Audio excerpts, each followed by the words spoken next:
Hello everyone and welcome to today's video. Alam ko dapat may live stream tayo today pero biglang nagka-conflict sa schedule ko.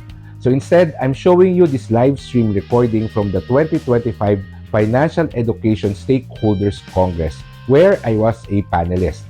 I hope you enjoy watching and see you next week. Now let's continue the conversation with experts and everyday champions who can help us understand the why behind our money behavior and how we can build better financial habits that last. So let's welcome our next panel, Dr. Tristan Canare, Senior Researcher from the BSP Research Academy, an economist who will share how various factors influence our financial decisions based on research findings. So data-driven po tayo in the next segment. Mr. Fitz Villafuerte, Registered Financial Planner, lamang lang to sa akin ng ilang ligo. Magkasabay kaming nagsimula, I think, no, in financial education. He's a well-known financial educator and content creator who helps people turn financial knowledge into practical habits. Palakpakan po for Fitz. And Miss Jonibel Kabagbag, Secretary of Asosasyon Timangangalap Kinmanalon Iti Baroro Bacnotan La Union Incorporated, our inspiring beneficiary from the Bureau of Fisheries and Aquatic Resources, who will share firsthand how financial education transformed their livelihood and mindset. And ito na po ang ating mga heroes. And Colonel Domingo Robles Jr., Provost Marshal, Philippine Army, Armed Forces of the Philippines, to share inputs based on creating an effective support system or institutional framework to encourage positive financial behavior. Andito na ba silang lahat? All right. Maraming salamat. Thank you so much for being a part of our second panel. Medyo natuwa ba kayo dun sa conversation natin kaninang umaga? Because these are the things that you study, these are the things that you talk about in the media, and in your 80%. I was just listening to your latest podcast the other day, and these are the things that were taught in your community, both of your communities. So, simulan natin kay Dr. Tristan. Base sa research, bakit kahit na marami na tayong alam, we get information daily, bombarded with the post from Pisolit, the post from Central Bank on financial education, bakit ang hirap pasunurin ng ating utak? Dahil mamaya, mag-a-add to cart pa rin tayo kahit na wala na sa budget. Okay. Yes, actually, that's a very important question. No? Napaka-importanting tanong po niyan because, well, there are many studies showing what determines savings, okay? And it varies from behavior to the environment, upbringing, everything. So factors such as age, education, those things, household expenses, household size, employment, that affects our propensity to save. And well, I'm not sure if you've heard the concept that we call discount rate or rate of time preference. So what is it? I'll try that to be very technical. But people naturally are hardwired to prefer the present over the future, right? And it stops us from saving. Now, what factors determine how much we prefer the present over the future? Okay, and that also is a subject of many studies. And so there are different factors. There's an influential study at the Journal of Political Economy. What it says is people with lower income have higher rate of time preference, meaning they are less likely to save. Why? Probably because... Dr. Tristan, parang hindi ko talaga maisip yung version ko even a year from now, di ba? Parang ang kilala ko lang yung ngayon. Yes. Ano yung kailangan ko ngayon? Ano yung gusto kong bilhin ngayon? Yes. Parang ganun ba yun? Yeah, and yun nga, maraming mga studies na nagsasabi ko ano yung mga factors na that will make you prefer the present over the future, like income. So if you have low income, understandably, you would think of your survival first, right? Survival. Because, well, probably you don't have enough cash to save for the future. Also, factors such as age. And age can have contrasting effects. If we are young, we can be careless, So we try to spend, or we tend to spend more today than save for the future. But as we age, sometimes we think that, oh, okay, we're getting old, we have to start saving. And if we are already retirees, then if you know that you'll probably last for 2 or 3 more decades, you tend to consume now.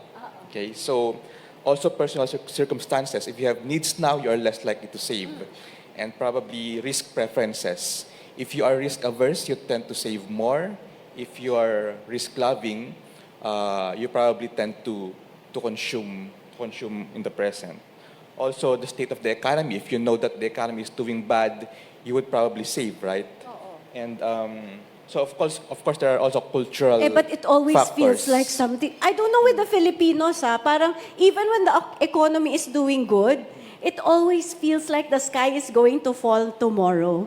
Correct. Tama ba? And, yes, and I understand that in the subsequent questions, we will be asking about what are the interventions that can possibly Yes, be done. please feel free to chime in. And like si Fitz po, the 80%, always talks about mindset talaga because our biggest kalaban is our brain.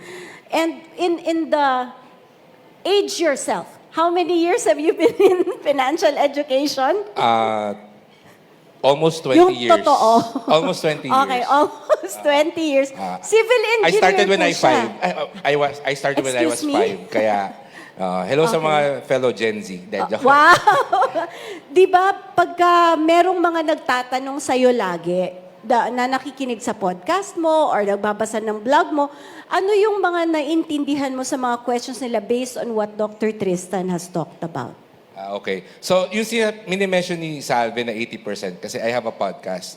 It's called the 80% because I've learned that financial success is 80% mindset and habits and only 20% na head knowledge or technical knowledge. So, sure you can study all the technical things about there na how does the stock market work or how do investment work, saan ba yung bangko na pinakamataas ang interest rate and all. But if you don't have the good money habits, it's hard to be successful. And it's the same na kahit sinong tanungin mo, they will say that it's important to save money. Yeah. Pero ba't hindi sila nag-iipon?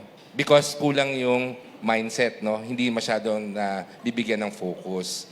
Gusto ko na nga i-loop in si Johnny Bell tsaka si Colonel Robles because, for example, sa mga fishermen, pagka feeling mo magbabagyo, di ba? Parang ang hirap na mag-ipon nun, parang gusto mo na agad lahat. How do you think your community para sa mga tao na kasamahan mo doon sa organization that I read about earlier, paano mo napapansin na yung emosyon nila ang mas malaking hadlang kesa doon sa level ng kaalaman? Yes po, napakalaking barrier po yun para sa aming mga common folks. Lalo na po kulang sa kaalaman sa financial literacy. Pero in the long run, natuto po kami dahil po sa mga livelihood trainings na as a beneficiary po ng BFAR, mga financial literacy, lalo na po sa Fish and Learn, kung paano i-handle po yung financial na matters po ng aming mga kita. Lalo na po kung paano namin i-invest ito ng tama. At yun po, yung mag-ipon. So yung training na yon, Johnny Bell, yung training yung nakatulong sa kanila. Yes po. Pwede mo bang ikwento para ma-dissect ng ating mga experts dito kung anong nangyari para magkaroon ng ganun klaseng transformation? And then I'll ask you, Colonel, also afterwards. Kung noon po, compare po noon, hindi po namin alam kung paano i-manage yung kikitain namin, kung yung i-invest po ba namin ay mapupunta sa tama o hindi. Wala po kaming masyadong gaanong kaalaman noon. Through capability building po, ayun, marami po kaming natutunan po talaga. So the trainers from BFAR and the materials from BDO Foundation, ano dun yung pinakang favorite mo na feeling mo talaga naging reason for transformation? Ayun po. Sa Fish and Learn po, may isang formula po akong hindi ko malilimutan. Yun po ay... Teka lang, Johnny Bell, sorry to butt in. Para sa benepisyo po ng ating mga nakikinig dito, Fish and Learn is a board game. Yes. Adopted by BFAR, designed with the help of BDO BDO. Foundation at ginagamit ito sa komunidad sa baba para matutunan ng mga fisher folk Opo. anong gagawin nila pag may bagyo, Yes. pag may iba pang kalamidad. Emergency. Go ahead. Yun pong formula na yung sinasabi ko po is yung kita minus ipon equals gastos. Noon po, hindi po talaga namin alam yun at hindi po namin yun pinapractice. Pero nung naipahatid po yung message na yun sa amin through training, doon po namin naintindihan na napaka-importante po talaga nun sa amin. Uunahin in short yung ipon bago ang gastos. Yes, po. Kasi usually tayo ba, sino ba dito ang kita minus gastos equals ipon? Itaas ang kamay. Meron mga nagtataas ng kamay sa likod. So ang natitira ganyan din is... ako. Oo. Ganyan ka din dati. Life-changing yung formula na yon. Life-changing kahit napakasimple. And Dr. Tristan, it's really because you love your present self. Kaya pag pumasok yung kita mo, ang una mong gagawin ay gagastos na tayo. Ito, ako yung tatay ko po ay mangingisda. Siya ay public school teacher at mangingisda sa Bicol. So, ang una niya pong gastusin, Colonel, ay gin bilog. Totoo ba yun? Sa inyo po, kay Colonel, ganun din ba? Pagpasok ng kita ng mga parang ayoko naman i-shout out ang mga taga-AFP, no? Pero ano ba yung unang ginagastusan ng mga taga-AFP? Tama po yun, no? Napakalaki po nung temptation na mauna po yung mga wants. Yung pong pagpasok po kasi sa serbisyo, ang una po is yung mga promise nila sa kanilang magulang. At tama naman po yan, wala pong mali doon. Kaya lang kung madalas po nagkakaroon ng miscalculation, Automatic to misis daw po ATM. Tama po ba? Dinig ko to sa mga kaibigan ko sa serbisyo. Yung sweldo po namin, Miss Salve, ATM, automatic to misis. Totoo po ba yon? Pero si Mrs., ano po yung unang ginagastos niya? We expect po sana yung mga gastos din sa bahay, mga pangangailangan, grocery, pag-aaral ng mga bata. At yun po yung patuloy po nating ine-educate po sa ating mga kasunduluhan kung ano po yung mga dapat unahin. Yun po. Okay, Fritz, alam ko you wanted to jump in kanina pa. Go ahead. Gusto ko lang i-emphasize kung gaano ka-importante yung sinabi na unahin yung savings. So, di ba, income minus savings is equal to expenses. Because in my work as a financial planner, mindset nga yung pinakakalaban natin. And one of the common mistake that I see that people do is they rely too much on willpower para makapag-ipon. So, they always remind themselves na, kailangan kong mag-ipon, ayaw kong gumastos, etc. But, di ba ayaw mo yung may nagnanag sa'yo? Parang ganun yung ginagawa mo sa sarili mo, kinukulit mo. So, yung willpower natin, eventually nauubos yan. And pag naubos yung willpower natin, we go back to our old habits. Wait, teka. Lalo na pag gutom. Wala na akong willpower. Yes, exactly. And that's the reason, lalo na ngayon, no, magpapasko, then mag-New Year. Marami mag-New Year's resolution na naman na magtitipid. Pero by February or March, wala na yung habit. So, the reason kung bakit napakaganda nung income minus savings is equal to expenses kasi ino-automate mo yung pag-iipon. So, hindi mo na kailangan na willpower. In my case, meron akong instruction sa bangko ko na every 20th of the month, dun sa bank account ko, kumuha kayo ng X amount, i-auto-transfer nyo dun sa isang investment ko. So, I don't have to remind myself, hindi ko na kailangan kulitin yung sarili ko, automatic nag-i-invest ako. Or in some cases, automatic nagsisave ka. So, Shout out muna natin ng Central Bank dahil ang galing ng pagre-regulate ng banking sector at as the banking sector grows further, they're able to give us all of these services, di ba? That's right. Automatic savings, automatic investments, tama. so ako, pag check ko yung ATM ko, kung may pera doon, hindi ako nagigilty na gumastos kasi alam ko, at behind the back, meron system na automatic nag-i-invest na ako. So, hindi ko I don't rely on my willpower to save and invest. I want to discuss with the audience. Again, I really like doing this. Putting everybody under the spotlight. This thing that Fitz and everybody else is talking about, ibig sabihin, even before you think about pambayad ng kuryente, ipon muna. Ganon level. Even before you think about going to the grocery, ipon muna kasi kita minus ipon equals gastos. Show of hands, sino ang mga gumagawa na nito ngayon? Ipon minus, kita minus ipon. Anyone? Uy, raise hands. Raise hands. Sino nag-automate ng savings before any expense? Patingin. Ayan, madami na.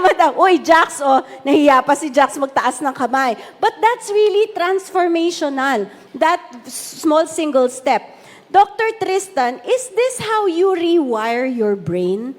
Kasi una ang tanong, okay, utak natin, una nating kalaban.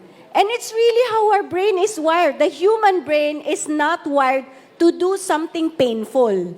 And saving money for the future, not your present self, is painful. Ayaw natin nun. So we need to rewire it para magawa natin yung ginagawa ni Fritz and those of you who raise your hands. But Dr. Tristan, how sustainable is this? Is this really possible? Yes. Actually, magandang tanong yan because subject din ng mga pag-aaral kung ano yung mga magagandang interventions, meaning ano yung mga programs na pwede natin i-implement para ma-encourage yung saving. So, una, kailangan natin maintindihan ano ba yung determinants ng saving, ano yung nag-i-encourage sa mga tao na mag-save para makapag-design tayo ng mga interventions. Ngayon, ano yung mga sinasabi ng mga pag-aaral ko, ano yung mga magandang interventions na to? Meron tayong tinatawag ng mga matched saving. So, for example, you have an employer, your employer will ask you, how much do you save? How much do you want to save from your income? And then the employer will match it. So that's been proven to be effective. Matched saving. Shout out po sa mga employers na gustong i-match ang savings namin mga ordinaryong manggagawa. So another would be saving promotion interventions, such as what we're doing now. If we have people like us, like our panelists, celebrities encouraging people to save, then they will be more likely to save. Also, financial education. Active choice programs, meaning if the saver has a role in how he or she saves, for example, he or she can choose what % goes to saving. Ano yung kanyang saving platforms that he or she wants to spend to save in stocks, treasury bills, high risk or low risk investments. So some studies show that if the saver actively participates in saving decisions, he or she is more likely to save.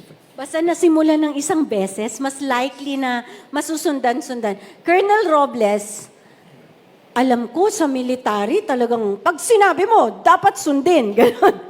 Kaya natakot ako mag-PMA. Baka hindi ako matanggap. Si Lito, alam ko tatawa. Hindi po talaga ako papasa sa height pa lang. Colonel, paano nyo pinapasunod yung mga men in uniform on saving, preparing for the future financially? Naiintindihan ko na, syempre, lalo na when you're in the service, and when you're facing the barrel of a gun, it's real that parang enjoy na natin yung buhay natin ngayon dahil hindi natin alam if we will survive until the next day. That it's that extreme, and that's why behavior modification is very important in the service. I understand that with the help of BDO Foundation, the AFP has come up with a program where kasama sa KPI, kasama sa Key Performance Indicator for promotion, ang mga financial goals as a person, pag-iipon, ganon. Paki-explain nga po yan at paano yan nakakatulong to change the mindset of men in uniform. Yes, ma'am. Just a bit of context po, no? 70 to 80% po ng lahat ng administrative cases ng ating mga kasundaluhan, ang root cause ay financial problem or financial distress or mismanagement. What we do in the AFP po is a combination of soft and hard approaches. Soft approaches, andyan po yung continuous po na financial education to improve not only the skill and knowledge, but importante po yung attitude. So dapat pa po, tatlo lagi knowledge, skill, and then yung attitude. And for the hard approaches po, we have the mechanism and policies. And to the point of punitive application of policies. Punitive. Yes, ma'am, pag may nagbabiolate po. Mechanism po, we know that legally we cannot interfere on how they use and abuse their own money, but we can regulate the availment of financial facility, the automatic salary deduction system. So, along the way of application for loans, doon po tayo nagkakaroon ng intervention, mapayuhan sila, ma-screen ng konti, bakit sila naglo-loan at mapayuhan kung sumosobra na ba ang kanilang paglo-loan. And then, yun po, sa mga policies natin, so patuloy po itong ine-enhance ng ating leadership ng ating AFP, pati, lalo na po sa Army, na nag-i-inject po tayo kung paano po natin matutulungan, at least mapayuhan po yung ating mga sundalo na magamit po ng mahusay yung kanilang I sweldo. think that deserves a palakpak, ladies and gentlemen. Palakpakan na din natin ng BIFAR, di ba? Sige na nga, ikaw na rin, Fritz. Joke. Okay, Fritz, back to you. So, the military has this program, the fisher folk are getting help, ordinary individuals, when they're stuck and afraid. Miss Jonibel, tatanungin ko din to sa'yo mamaya. When they're stuck and afraid, how do you motivate them? Para sa akin, it's important to first understand that personal finance is personal. Lagi ko sinasabi yan. Kasi we tend to compare ourselves sa accomplishments ng iba. Minsan, hindi naman appropriate sa atin yung ginagawa ng iba, pero we feel na kulang tayo or mali yung ginagawa natin kasi hindi pareho. So once you accept and understand that personal finance is personal, you can now find small things that you can do to improve your financial situation. So, yung simple na pag-iipon, karamihan, ang impression is pag nagsisave, siguro dapat mga 5,000 a month yung sinisave ko, etc. Ako, I tell people, save whatever amount is painless sa'yo. Kung ang mag-save ng 100 pesos a week ang painless sa'yo, then do it. Sabi, ano mangyayari sa 100 pesos a week, di ba? That's the start. Do it weekly. Hindi mo nararamdaman, painless, 100 pesos. Pero you're building the habit. After 3 months, parang gusto kong i-challenge yung sarili ko. Gawin ko kayang 300 pesos a week na. And then, pataas ang pataas yung sinisave mo. Before you know it, after a year, after 2 years, you're already saving yung 5,000 pesos a month, di ba? So, I always tell people, wag mo i-compare yung sarili mo sa iba. Wag mong gawin kung ano yung ginagawa ng iba. Know yourself. And then, find small wins that you can do para ma-build yung self-confidence mo, yung motivation mo.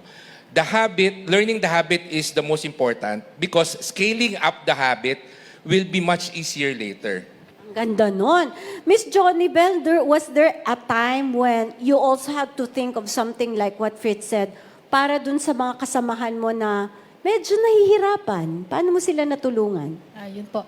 Sa mga fisher folks po kasi, or sa lugar namin, prone po kami sa mga calamity, or minsan po ay yung mga storm surge, or yung mga, hindi po kami nakakapalaot, na madalas, may mga Kahit times habagat po, nga lang, di ba? Or minsan kahit walang bagyo, ganun po.